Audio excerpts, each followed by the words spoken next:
ಸಿಬಿಲ್ ರಿಪೋರ್ಟನ್ನು ಹೇಗೆ ಡೌನ್ಲೋಡ್ ಮಾಡ್ಕೋಬೇಕು ಎಂಬುದನ್ನು ತೋರಿಸಿಕೊಡುತ್ತೇವೆ. ಮೊದಲಿಗೆ ಕಾರ್ಡ್ಸ್ ಅಡ್ಡಾಗೆ ಲಾಗಿನ್ ಆಗಿ ಪ್ರಿಂಟ್ ಸರ್ವಿಸಸ್ ಬಟನನ್ನು ಕ್ಲಿಕ್ ಮಾಡಿ ಸಿಬಿಲ್ ರಿಪೋರ್ಟನ್ನು ಸೆಲೆಕ್ಟ್ ಮಾಡಿ ಅಪ್ಲಿಕೇಶನ್ ಫಿಲಪ್ ಮಾಡಬೇಕು. ನೇಮ್ ಆಸ್ ಪರ್ ಪ್ಯಾನ್ ಕಾರ್ಡ್ನಲ್ಲಿ ಬಂದು ಅಪ್ಲಿಕೆಂಟ್ನ ಫುಲ್ ನೇಮನ್ನು ಟೈಪ್ ಮಾಡಬೇಕು. ನಂತರ ಪ್ಯಾನ್ ನಂಬರನ್ನು ಟೈಪ್ ಮಾಡಬೇಕು.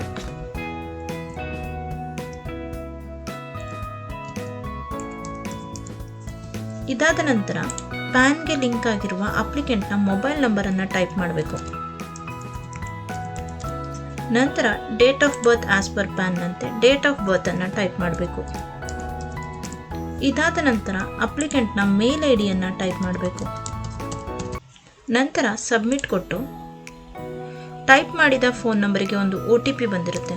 ಆ OTPಯನ್ನು ಇಲ್ಲಿ ಎಂಟರ್ ಮಾಡಿ ಸಬ್ಮಿಟ್ OTP ಕೊಟ್ಟು ಕೆಳಗಡೆ ಬಂದು ವ್ಯೂ ರಿಪೋರ್ಟನ್ನು ಸೆಲೆಕ್ಟ್ ಮಾಡಿದ್ರೆ ನಿಮ್ಮ ಅಪ್ಲಿಕೆಂಟ್ನ ಸಿಬಿಲ್ ರಿಪೋರ್ಟ್ ಇಲ್ಲಿ ವ್ಯೂ ಆಗುತ್ತೆ. ನಂತರ PDF ಕೂಡ ನೀವು ಡೌನ್ಲೋಡ್ ಮಾಡ್ಕೋಬಹುದು.